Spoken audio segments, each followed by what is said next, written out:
Okay, everybody, again, just to remind people again of the big machlokas, very fundamental machlokas, I wasn't marich on it that much, between the Rambam and Rabbeinu Tam regarding the status of Christianity under the Noachide code.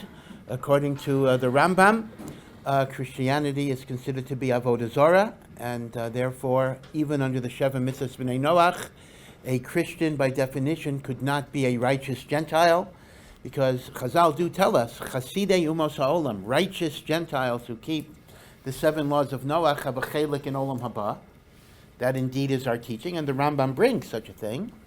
But according to the Rambam, even a righteous Christian could not get Olam Haba, apparently, simply because technically he would be an Oved Avodah Zarah, and that is because, number one, the duality or the Trinity, in other words, more than one God, and number two, the physicality, the idea that somehow divinity was incarnated within a body.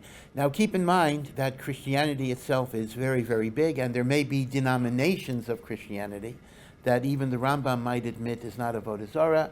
For example, I don't want to get into all of the chilukim, but Unitarianism, which came much, much, much later, actually does not believe in a Trinity, and as a result, perhaps it would not be avodah zarah. We don't have to get into that, but certainly mainstream Catholicism and the like, according to the Rambam, would certainly be avodah zarah. This is the Shitas HaRambam.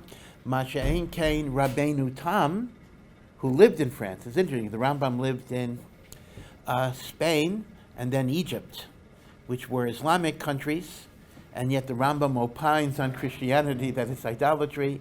Rabbeinu Tam, who's Rashi's grandson, actually lived in France, which was a Catholic country, and Rabbeinu Tam was machadesh that Christianity, which meant Catholicism, of course in France for sure, that's the only Christianity that existed there, Roman Catholicism. Catholicism was not idolatry under the Noachide laws. It was called shituf, meaning there's a belief in an ultimate God combined with intermediaries.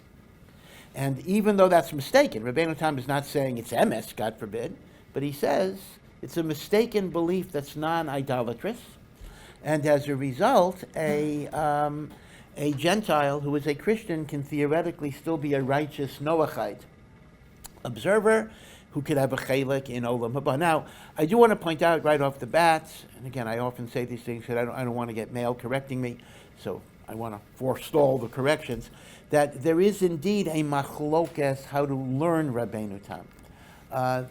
Again, Rabbeinu Tam is referring to a specific context. Am I allowed to do business with a Christian if the Christian will take an oath in the name of Yashka? So Rabbeinu Tam says, I'm allowed to do business with a Christian. So the standard understanding is because the Christian belief is not idolatry. That's the way I presented Rabbeinu Tam. The Native Yehuda wants to suggest it is avodah zarah, but you as a Jew don't have to worry about it. So there is a narrower interpretation of Rabbeinu Tam that limits him to doing business. So I am aware of that. I'm aware of the Native Yehuda. So please do not write me, as I say to the audience there. But the mainstream understanding of Rabbeinu Tam is the way I presented it, and that's how the Ramah paskins, that Christian belief is not considered idolatry under the Noachide code. But as I say, this is a very, very important machlokas because technically, from a halachic standpoint, a non-Jew who does not accept the 7 commandments, now good, I don't kill them, it's not like the 7 nations, of course, but nevertheless, they're not allowed to reside in Eretz Yisrael. That is a halacha. So technically, according to the Rambam, Christians, non-Unitarian Christians, would not be allowed to live in Eretz Yisrael. According to Rabbeinu Tam, l'chayra, it would be allowed because they could have the status, so to speak, of righteous Gentiles. So it's a very, very important machlokas. Now, of course, where you still get into trouble is if you consider Eastern religions, like Buddhism, or let's say Hinduism, which has statues and all sorts of things. There, l'chayra, the whole machlokas Rambam and Rabbeinu Tam is not going to be relevant because there you are dealing with pure avodah zarah. So, according to all opinions, technically, Hindus or Buddhists would not be permitted to live in Eretz Yisrael because they are in violation of the Sheva Mitzvahs B'nai Noach, namely the prohibition against idolatry. Now, Buddhism is a little complicated. Buddhists themselves claim that it is not Avodah Zarah, they're worshiping spirits, etc. Hinduism, it's very, very, very, very hard not to look at it as Avodah Zarah mamish. In fact, you may recall, if you follow Halachic news, you may recall that there was a controversy, and there actually still is a controversy a little bit, about human hair shaitels. Very, very, very interesting. Used to be in the old-fashioned days when women wore wigs, it was artificial, rayon, nylon, whatever it was. But now they use human hair, which looks much nicer. Some are against it precisely because it looks nicer. If a woman wears a wig that looks nicer than her natural hair, is that really considered to be the mitzvah of covering a married woman covering hair? But be it as it may, one of the sources of human hair shaitels were India. Now, the hair came from women who cut their hair and sold it for money. Now, it turned out, fascinatingly enough, that this was part of a religious service. They would go to the temple. They would cut their hair like a nazir in honor of the idol. And then the church, or whatever they call it, the temple, would sell the hair for money. So it turns out that the human hair shaitels that come from India may have been sacrifices that were made to Avodah Zarah. Now, the halacha is that sacrifices that were made to Avodah Zarah are asur b'hana. You're not allowed to have any benefit from them, and they have to be burnt.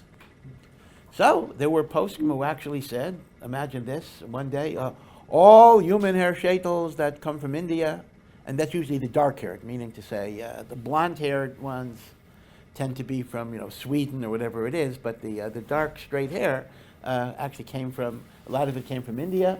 You must immediately take it off your head, and you must burn it, you must destroy it. So poskim debated it, and they still debate it, and for whatever reason, there were a number of people who said this really wasn't a sacrifice, this was not a korban, this was just a donation, right? A donation to a temple that they should sell for money is not the same as making a sacrifice to the idol. So if this is Nogay, I don't think, is anyone married here? If it's not Nogay L'Maisa right now, you don't have to have a definitive answer. But when Emir Hashem you get married and your wife wants a human hair sheitel, you should be sure to ask a rabbi. Save some money. Huh? Save some. Well, that's true because these are expensive. The human hair sheitels are very, very expensive. But anyway, the truth of the matter is, many poskim in Eretz Yisrael anyway are against sheitels anyway, no matter where the wig comes from, because they say you have to just have like a tichel, a kerchief or a hat, and they're against any type of sheitel because if it looks too much like your hair, like the woman's hair, it's not proper. But the American minhag of B'nai Torah, the Lakewood minhag, the Chabad minhag, is that women do wear wigs, and if they do wear the wig, then you have to be aware of this controversy about. It's interesting how sometimes Hilchas Avodah Zarah are not one of the things that you study for smicha. It doesn't come up that much. The laws of benefiting from korbanos that are brought to Avodah Zarah. So we know them as theoretical halachas. Kashrus, Shabbos, Pesach, Mikvah. These are things we learn. Nida. These are things we learn halacha l'maisa. Hilchas Avodah Zarah is not a familiar area, so it was very, very fascinating. It's almost as if HaKadosh Baruch Hu wanted poskim to explore kind of a lesser-known area of halacha so that every part of the Torah should be learned. So this was Mamash Shaila in Takruvas Avodah Zarah, which was almost the first time. Now here, as I say, this has nothing to do with Rambam or Rabbeinu Tam, because that's a machlokas legabe Christianity. But with respect to Hinduism, there's no question whatsoever that Hinduism is treated as Avodah Zarah. Yeah. Just regarding Rabbeinu Tam's shita, what's the actual word he would use for Christians in? Yeah, he uses the term. He calls it shituf. Shituf means partnership. Shituf shem shamayim im davar acher. They're making a mistake by combining divine power with some other intermediary force. Of course, one questions whether in Judaism there groups that do that. I mean, that's a good question. And he says that even though that's forbidden for a Jew, it is not nichlal in the prohibition of B'nai Noach. That's Rabbeinu Tam's Chiddush. That's the broader reading. As I say, not to view it as a much narrower reading of Rabbeinu Tam, but the broader reading of Rabbeinu Tam is that shituf is not osor for B'nai Noach. Yeah. So is there a problem with wearing like extravagant head covering, like what's it called? I'm sorry, I'm just having trouble hearing. Say again? Is it a problem for women to wear like a head cover, like hair that looks better than her own hair? No. So this is a big machlokas. In other words, I don't know if you bothered to read the wall posters, although pashkavilim they're called, but every other pashkavil is talking about this. Meaning, Svardim take the position, generally, that any type of wig that looks equal or better than the woman's hair is usher. And many Ashkenazic poskim say the same thing. So in Eretz Yisrael, many poskim absolutely say that any attractive wig is going to be usher. However, the minhag among Ashkenazim in America, B'nai Torah, I'm talking about B'nai Torah, I'm talking about Lakewood and the like, is that these wigs are worn. And so it's a very lively machlokas. But then they have to confront the question of avodah zarah if it comes from India. So which government in America permits like the wigs that women wear today, like the ones that look better than their own hair? Well, I don't know if I could find you poskim that openly say mutter, but most poskim don't say that it's usher, meaning to say they don't come out against it. So by silence, they're apparently approving it. Now, I don't want to get into wig styles because now there's another controversy about what's called a lace sheitel, which even looks more like real hair. Some are saying that goes beyond permissibility. Other people say that's okay also. There are many gradations. Some say sheitels are okay only if the hair doesn't go below the shoulder line. If it goes below the shoulder line, it's too wild, whatever it is. That's a whole issue of tznius, which is not our topic. I just brought up sheitels because of the avodah zarah aspect of it and the like. Okay, yeah. Why would there be a different standard for avodah zarah for Jews and non-Jews? Yeah, so you're correct. Obviously, it's not a different definition of truth. It's not that, Christianity is true if you're a Christian. I mean, that doesn't make sense. It's either true or not true. And our position is it's not true. But I think the concept would be, the way to look at it is, Hashem has a greater tolerance of erroneous thinking, meaning the non-Jewish people are not expected to reach the same level of theological sophistication. So essentially God says, all right, for a Noachide we will allow certain mistakes, which actually means if you are a conscientious Noachide, you should very definitely distance yourself from Christianity because you want to approach truth. In other words, it's not that we're saying, l'chatchila, a Noachide could be a Christian. By definition, that wouldn't make any sense because the Noachide is living a falsehood. But it means, b'di'evet, he can still be a Noachide in good standing, even though he has erroneous thinking. But, avada l'chatchila, if he's a seeker of truth, he would move away from it. And that is why you find, I had mentioned, that there are congregations of righteous Noachides all over the world, and they by and large are not Christian groups. I mean, basically a righteous Noachide will not be a Christian, even though, according to Rabbeinu Tam, they're not violating avodah zarah. Okay, so that's how I think you would understand it. It certainly is not based on a double truth paradigm. That would not make logical sense in theology. Some have tried to do that, by the way. I think Jonathan Sachs, Zichrono Livracha, tried to kind of say, well, Christianity is MS to the Christians and it's not MS for the Jews, but you run into a lot of trouble there. That's not a logical, foundational principle for looking at different religions. Yeah. So why the other poskim don't comment on it? Because if the other poskim do say that it's a problem, and so why are they not addressing it? Well, I think there is an idea that poskim don't want to openly encourage what may be possibly immodest behavior, meaning something may be technically permitted, but a posek doesn't necessarily want to say, go ahead and do it. He doesn't want to encourage things, even if things are not going to be usher. Meaning, I'll tell you an interesting story about this. There's a very chashuv a posek in New York, Rav David Cohen. Some of you might know him. He is in Flatbush. Very, very chashuv a posek. There are two Rav David Cohen. The Rosh Yeshiva of Chevron here is Rav David Cohen, who's also a Gadol B'Torah, but I'm talking about an older man in New York, Rav David Cohen in Flatbush. So somebody called him up with a shaila to want to do something, and it was a very, very difficult shaila, and Rabbi Cohen just hung up on him.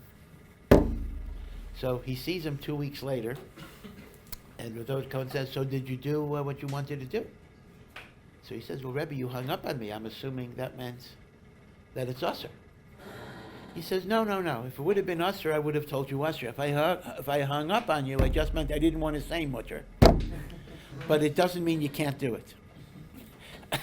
I'm not sure how you fully explain that. But sometimes there's a concept that a posek does not always want to say something is mutter. But by not protesting, he's saying, okay, if you do it, it's going to be okay.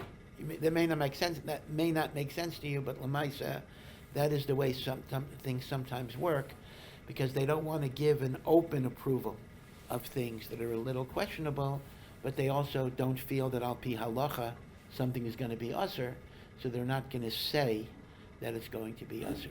But be it as it may, in Eretz Yisrael, the only people who wear shaitels are really the American yeshivish community, or South Africa, and the Anglo yeshivish community. That includes South Africa, that includes other countries. But the Israeli Haredi does not wear a sheitel, because indeed Rabbi Yashiv didn't like it, and among Sfardim Bichlal don't like it. Rav Adja didn't like it. So the people who wear sheitels will be from the Anglo yeshiva community. In fact, even in the Dati Leumi world, the Israeli Dati Leumi world, they don't wear sheitels. It's really only the Anglo yeshiva crowd.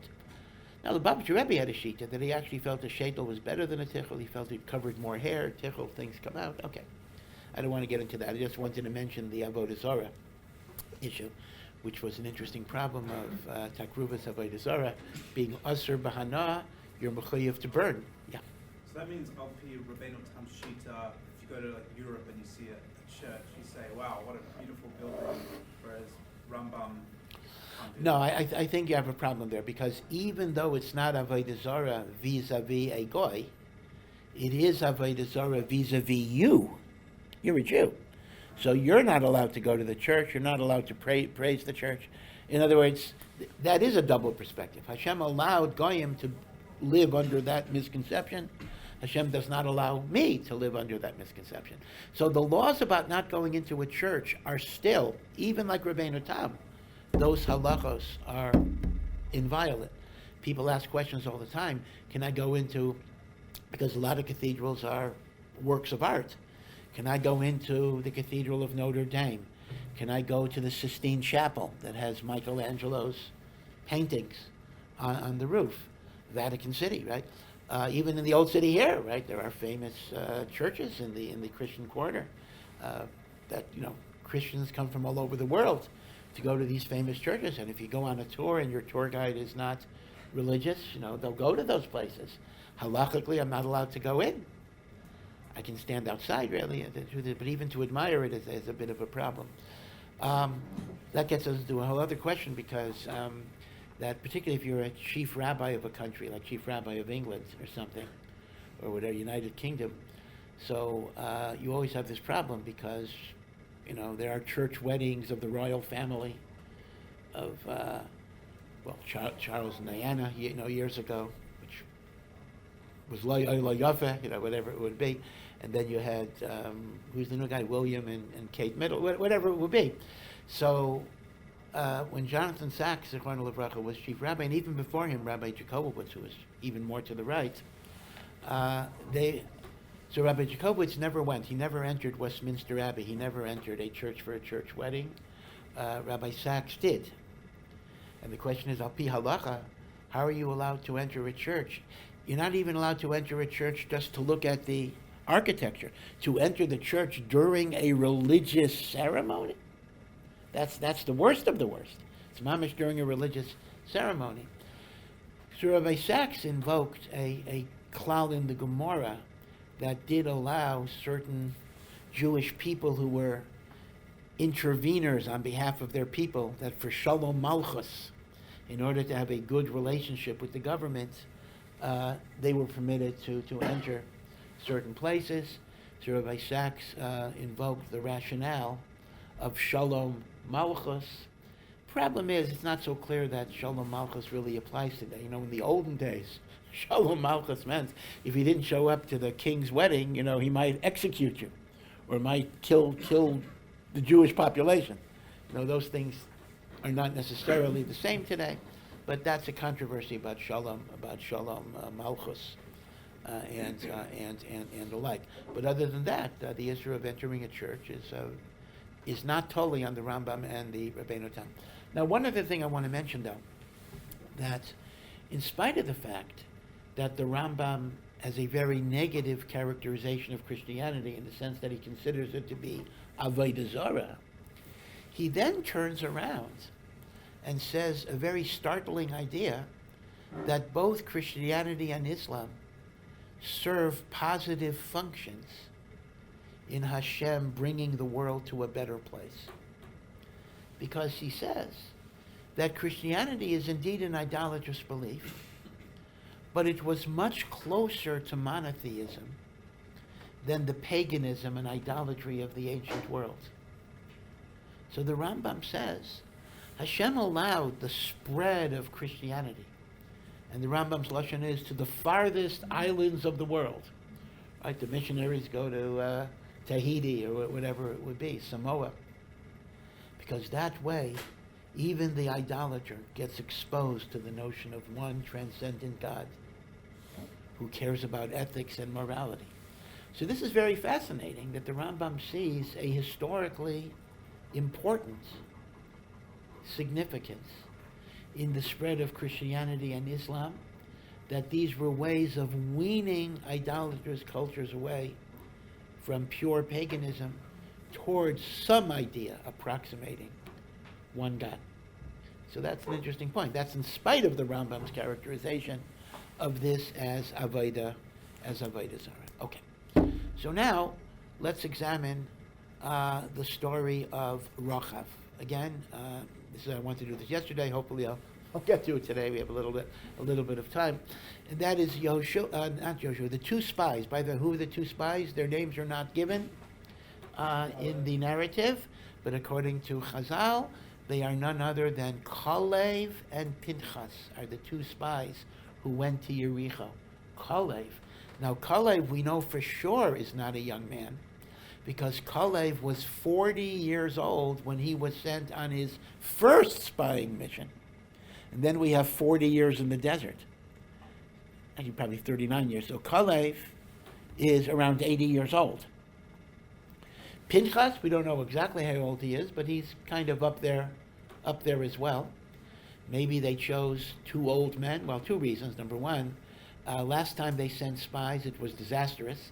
So they wanted to choose the one spy who was not nichshel. Yoshua couldn't go because Yoshua was the leader, so he was not eligible for spy duty, so to speak. So you take the other good spy, who is Kalev, who was not nichshel in Lashon Hara, and Pinchas was the great zealot for God's honor, so those two spies went. And they made an agreement with Rahab to spare her life and anyone that she brings into her house, and she put the chut hashani, she put the red thread outside the window as a sign. So here's the question. The question is, if there's a mitzvah to kill the 7 nations of Canaan, then how is there a heter to be Makayim, Rahab, and the like? You're making an agreement, even if it's an oath, against the Torah. So now this will depend, just to give the quick answer, this will depend on the machlokas, Rambam and Rashi, not about Christianity, but about Kriyas Shalom. According to the Rambam that says, even after we cross the Yarden, and even after we begin Milchama, there is the option of Kriyas Shalom. We offer them peace. And peace means what? The acceptance of the 7 mitzvos, and Jewish sovereignty and national service. So the pshat is that essentially Rahab as an individual accepted the shalom. She accepted this. Chazal actually say Rahab even converted and Yeshua married her. But even if she didn't convert, or if she converted and the rest of the family didn't convert, but if they were makabel shalom, kriyas shalom works even for the 7 nations of Canaan. Right? So like the Rambam, the ability to make a peace treaty with Rahab and her family is not a problem, because we would simply call that a kriyas shalom. Question is, according to Rashi, who says there's no kriyas shalom for the 7 nations, how does this work? So there are 2 possible answers. You'll recall that even Rashi says that we do offer them shalom before we cross the Yarden. Because there is a chazal that said Yoshua sent 3 letters to the population, or three options: be makabel shalom, leave the country, or we're going to wage war. So even according to Rashi, kriyas shalom is going to be permitted if we have not yet crossed the Yarden. So keep in mind the following. The 2 spies crossed the Yarden, of course, but the Jewish nation had not. The Jewish nation is still on the other side. So as a result, there is still opportunity, even according to Rashi, for there to be kriyas shalom.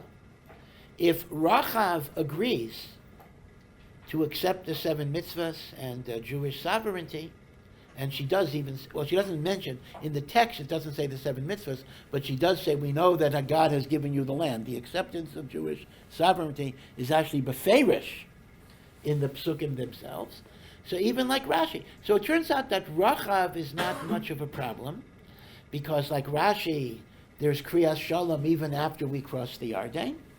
I'm sorry, like the Rambam rather, there's kriyas shalom even after we cross the Yarden. And like Rashi, there's kriyas shalom before you cross the Yarden. And this was a kriyas shalom, or an acceptance of shalom, before the Jewish people crossed the Yarden and actively engaged in war. Now, Lamaisa, there's a 3rd answer that Taisus in Masachas Saita says, which is a little bit of a chiddush. He says, Rahab was not a Canaanite. Rahab was from some other nation who happened to be living in Eretz Canaan, and as a result, there was never a chiyuv to wipe out Rahab, because Rahab was a non-Canaanite who happened to be living in Canaan. There is no chiyuv of lo sechaya kol neshama, right? The chiyuv of lo sechaya kol neshama is referring specifically to the 7 nations of Canaan. Rahab was not one of the 7 nations. So with respect to Rahab, we have 3 good answers. Like Rambam, it's kriyas shalom. Like Rashi, it's kriyas shalom before you cross the Yarden. And like Tosfos, she wasn't of the 7 nations of Canaan, right? So that would be the teretz of how this was possible. In fact, the emes is Tosfos' teretz, although it's not necessary. See, there are 2 questions here. Question number 1 is, how could they spare Rahab? So Tosfos' answer is, she wasn't of the 7 nations. Now, that teretz is not necessary for that kasha, because we have the kriyas shalom answers. But Lamaisa, Tosfos' teretz is necessary for another kasha, which we didn't even discuss. And that is, the Torah says by the 7 nations, lo tischatein bam, do not marry them.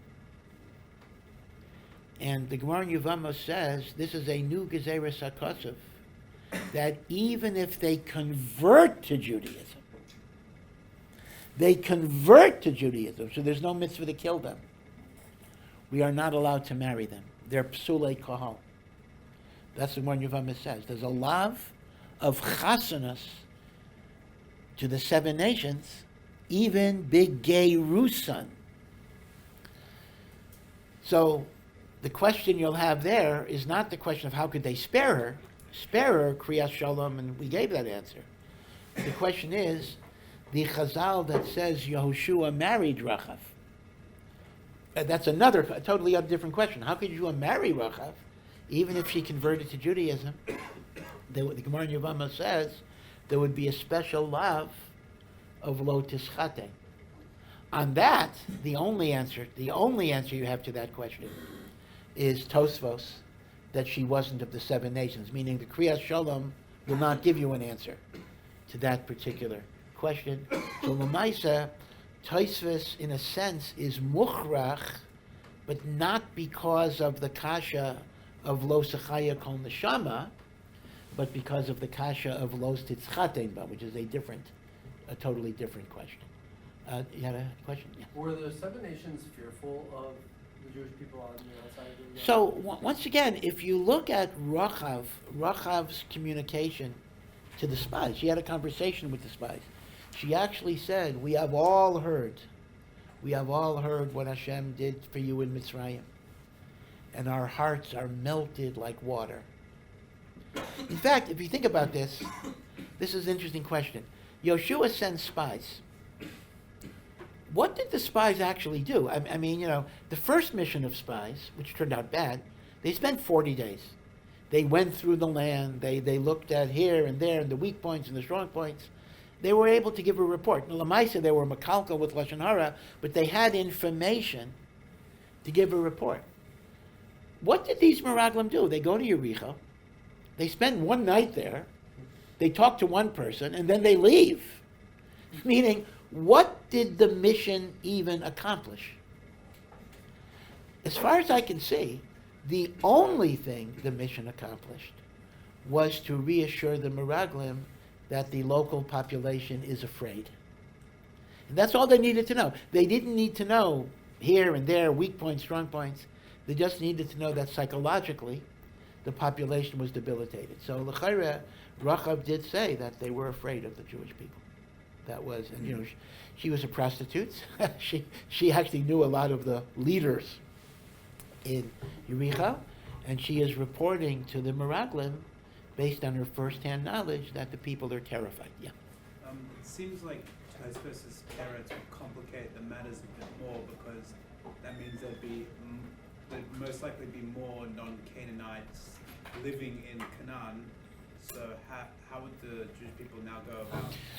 Yeah, so we actually find in the book of Yeshua itself, we actually find a very interesting thing, that there were descendants of Yisro, Gibeonites, who did not all convert to Judaism, but they were righteous, and they were living in Canaan. And Yehoshua actually sent them warnings before a certain battle to get out of the way. So I don't think we have any other record of that in particular, but apparently it was the practice when there were identified groups of non-Canaanites, they would be given advance warning to get out of the battleground. Now, if they didn't leave, and they got killed in the course of war, then unfortunately that is the familiar phenomena that exists in Jewish wars as well, of collateral damages, meaning to say, as we have now, you're targeting the enemy, but there are going to be people who unfortunately are going to get killed. But at least Beferish, the Bnei Yisrael, were given warning to leave ahead of time and the like. So this is the 3 answers. Now, the next issue, though, is the Givonim. And the Givonim, we don't necessarily have the same answers. I guess once again I'm going to have to hold it over, but just to introduce the question. Remember, Givon is a village very near Yerushalayim. Givon is very, very close to Yerushalayim. The Anshe Givon had heard about the conquest of Yericho and other cities in Eretz Yisrael. And they were very afraid. They heard that the Jewish people exterminated the local population. So they wanted to make a covenant of peace. But they felt if they would have identified themselves as the Givonim, we're the Canaanites from next door, they would have been eradicated. So what the Anshe Givon did was they dressed up as if they came from very far away. So their clothes were torn. They got bread that was moldy and stale, as if to say, we had been carrying this bread for a very, very long time. right? So they went to some yeshiva's kitchen and, got the bread and the like. And they basically said, we're non-Canaanite people. We come from a faraway country, and we want to make peace with the Jewish nation. And Yoshua and the Zakanim, the elders, the Nesiim, the heads of the tribes, swore with the Gibeonim a covenant of peace, a peace treaty, and the like. And then what happened was they discovered that the Gibeonim are in fact Canaanites. And Yoshua basically said, we're stuck. We can't do anything because we swore a peace treaty with them, so we're stuck. And these Gibeonim became like a servant class. They became Chotvei Eitzim, cutters of wood, Shoavei Mayim, drawers of water for the Kohanim. They essentially worked in the Mishkan. They in fact, there were large populations. The Gibeonim, in the book of Yoshua, they're called Gibeonim. In Chazal, and actually in the book of Ezra, Nehemiah, they are called Nesinim. If I don't know how many of you are planning, I know you're learning Kedushin, right? Aish Mekadesh. Is there a plan to finish the Maseches or learn other pragim in Kedushin too? No. Not this one. Okay. But if you learn the, let's say, the fourth parak of Kedushin, which talks about the different groups in Klal Yisrael, Mamzerim, different types of groups that are mutter to marry, not mutter to marry, so you'll see a lot of references to Nesinim. Nesinim is another word for Gibeonim. It appears in Tanakh. Why are they called Nesinim?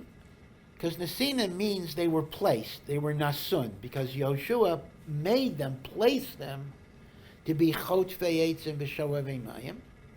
And indeed, if you read the book of Ezra that talks about the return to Eretz Yisrael after the 70 years of Babylon, of Galus, Bavel, and it talks about the Nesinim, many Nesinim returning, and it even says where they lived.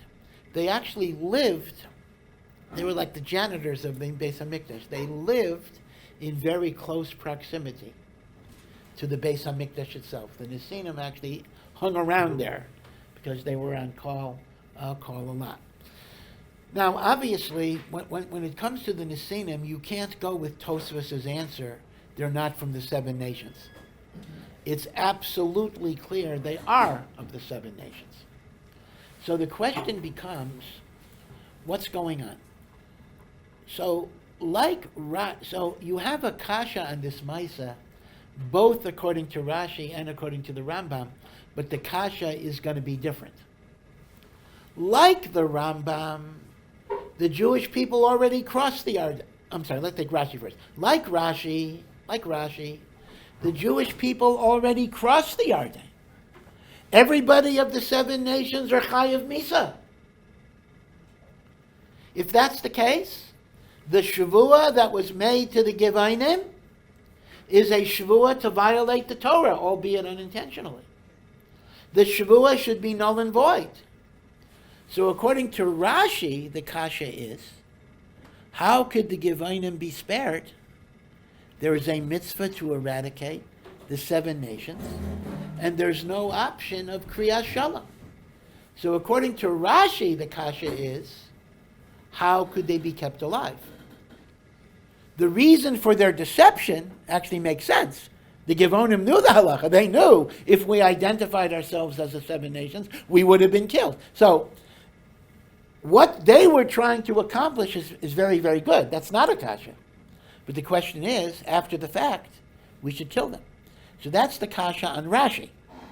Like the Rambam, the kasha is exactly the opposite.